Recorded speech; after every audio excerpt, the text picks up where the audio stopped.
Station you're belonging and why are you here? Well, my name is Nora Ojala and I'm from the Friends of the Finland organization, and I have been preparing these installations, and together with the Friends of the Finnish group we have been thinking about the climate change effects in Europe. And this map is that how we are thinking that the climate change would maybe change the way that our civilizations could live on the Europe. So this is prepared that in idea of that there won't be any change, that how we are preventing the climate change now. Like we are not making much progress on it. So this is like how it will be when the water, when there's some there will be these flood areas, and it's not going to be that there is totally on the sea. But it can be for the civilization a difficult time to deal with the floods, because you won't have all the water systems in the cities. They might go down, and it will be difficulties. So in which year it will be like this? It's like 100, like next century, Okay, like 100 years. 200, 120. Yeah. Something like this. Something Okay. like that. Yes. And what is the motivation to design a map like this? Who had the idea? Well, I had the idea in the first place, but then I think that because this is so huge to think about the effects, that there is this workshop type of things to do this. So I'm inviting people to draw on their ideas, that you could actually draw something what you see, maybe immigrant flows, or maybe if there comes a desert to the Spain, or this kind of things. So that then if I get feedback, then in Finland with our group we will always thinking about that how this is going to be, and maybe changing it. Okay. Yeah. So we see on the map that Hamburg won't be there in 100 years. Is it right? Well, it can be, but there will be a floods. Okay. Maybe. Yeah. So Hamburg won't be like today.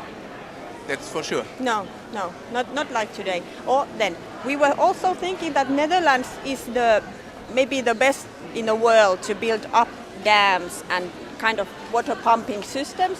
That will they be able to create their own island, because here there comes a floods inside countries here, and because Hamburg has these great rivers and it's like a delta area in a way. So these type of areas are difficult to keep dry in a way what we have now. Yeah. So this is the idea that maybe there is something, but we don't know. It won't be like this, what we have now. Or then we need to be much better. Something like Netherlands is now. Like they have like 5 meters, that the sea level can rise 5 meters, and there will be still there will be Rotterdam and Amsterdam, I think, yeah.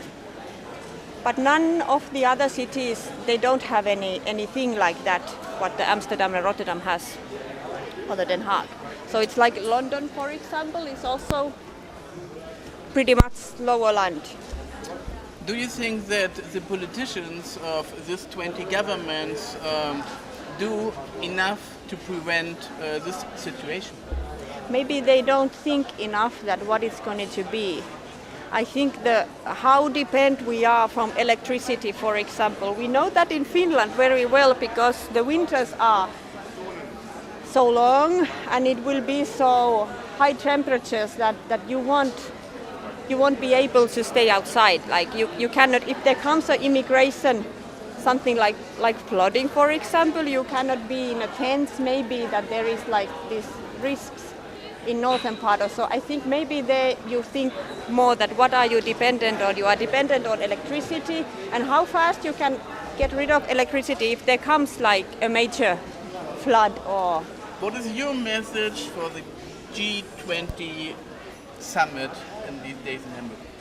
Well, I think they are not seeing it at all, because sure they think that maybe it's just a business, that we need to create a business model which will respond to this climate change effects, what it's going to be. But it's not like, if you think like this is like visual means about showing that how huge areas this will affect. So what you will do about those millions of people and those civilizations we are now dependent on the water and electricity, which maybe are not standing with this climate change. That I think it's not in a mind of G20. No, I wouldn't say they are more thinking that the faster we are growing, the better we are coming with the economically thinking. But who will get the profit if you want to build up all this fence against the sea level rise or the flooding? Yeah. Do you think that there is a lack of information? Well, maybe there is a lack of information about the seriousness, that how serious it will be. That's for sure. And maybe they don't think that how dependent on people are. Like, there is not local food production in some places, and this way it will come when you don't have when you cannot transport things like we can now. I don't think there are many aspects what they are thinking about the security. They still stuck on this economical growth. Yeah, I think that's for sure.